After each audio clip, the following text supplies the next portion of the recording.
Ça fait 10 ans que les fans de Kaamelott pourrissent Internet et les réseaux sociaux avec leurs mimes et leurs gifs très répétitifs. Et ben enfin on a un teaser de Kaamelott premier volet, le film. Vous allez enfin pouvoir renouveler votre stock les gars, allez-y.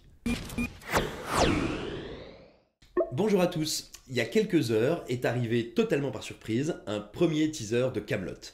Et on avait envie d'y réagir, alors pas pour le décortiquer sous tous les angles, parce que tout le monde a un peu envie de faire ça et tout le monde le fait de son côté, et c'est plutôt un exercice assez amusant, mais nous, pour nous interroger un petit peu déjà sur ce qu'on pensait de ce teaser, ce que ça veut dire pour l'avenir de Kaamelott, et surtout peut-être ce que ça veut dire pour l'avenir du film, parce qu'il y a un enjeu fondamental avec ce volet premier, c'est comment est-ce qu'il va être reçu, est-ce qu'il va fonctionner, et est-ce que Kaamelott va réussir ce pari, qui est quand même un pari dingue, à savoir des années après la fin de sa diffusion, à fédérer non seulement ses fans, mais également un public plus large. Et bah pour discuter de ça, on va être trois, Bibi bien sûr, mais également Elliot qui connaît Kaamelott sans être un fou furieux de Kaamelott, et Mathieu qui lui ne connaît pas du tout.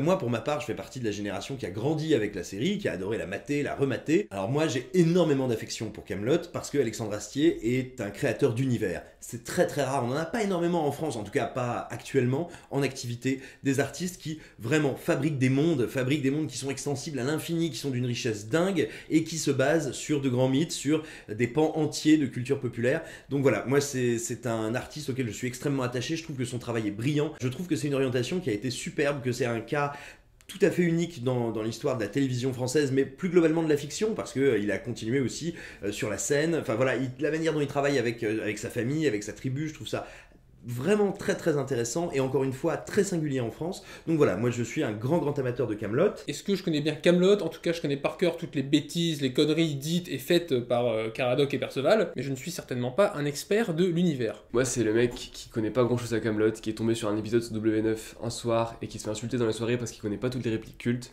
Et j'ai vu la bande-annonce comme tout le monde quand elle est sortie. Et je pense qu'en vrai, mon point de vue, en toute modestie, reste assez intéressant, car le film a l'air quand même assez ambitieux, et je pense que pour qu'il marche vraiment, il va falloir qu'il convainque plus que la simple fanbase de Kaamelott. J'ai plutôt très confiance dans ce qu'est capable de faire Astier avec le film. Encore une fois, parce qu'il a montré qu'il était capable de s'attaquer à des formats extrêmement différents. Je veux dire, entre Kaamelott, l'Exoconférence et David et Madame Hansen, il y a des univers, il y a des galaxies d'écart, et pourtant, à chaque fois, c'est extrêmement intéressant. C'est, je trouve, très accompli, très bien écrit, très bien pensé, et toujours avec une vraie réflexion de metteur en scène. On est quand même sur un film français qui se veut un peu médiéval, on voit des trébuchets, des plans qui sont vraiment ambitieux, et donc je trouve ça assez intéressant, et finalement, si c'est réussi, ça peut vraiment être un film qui convainc les foules. Après, alors moi personnellement, j'ai peur de quelque chose qui s'adresse beaucoup trop aux initiés, avec que des références à la série. Là, je serais un peu perdu. Après, je pense vraiment que vu que le film essaye d'attirer un public plus large, je pense pas qu'il va tomber dans ce travers. En tout cas, ce que je peux vous dire de ce teaser, c'est que la photo a l'air dingue, la musique qu'on entend est cool, les guests sont assez plaisants. La petite réplique un peu coconne de Perceval à la fin m'amuse beaucoup.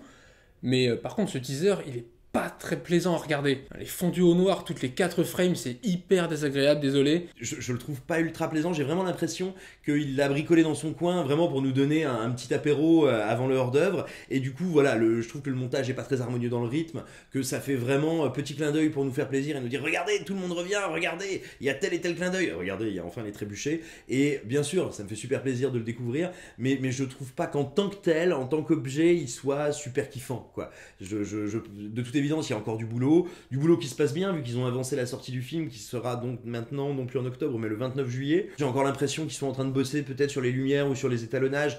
C'est peut-être aussi tout simplement des plans qui ont été un peu pensés pour être utilisés en promo. Enfin voilà, je trouve pas que l'objet teaser soit passionnant.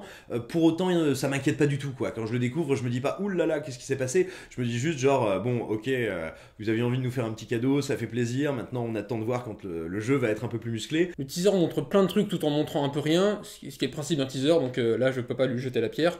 Ça a l'air assez spectaculaire, mais bon, quoi qu'il en soit, je suis assez pressé de voir ce que ça va donner. J'ai un peu peur aussi du côté guest star, donc dans les images, on voit des tas de personnes, il y a Sting, il y a Alain Chabat.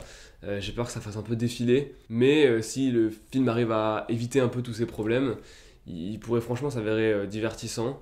Donc il faut vraiment voir ce que ça donne. Je crois qu'Alexandre Astier avait prévu de faire une trilogie à l'origine, et donc on sait pas vraiment comment ça s'est fait, mais le film s'appelle Premier volet, donc en théorie il devrait y en avoir 3. Alors, est-ce que le film va se faire dépasser un peu par ce qu'il veut créer? Surtout qu'à probablement que ces films qui vont suivre seront tributaires de succès de celui-là.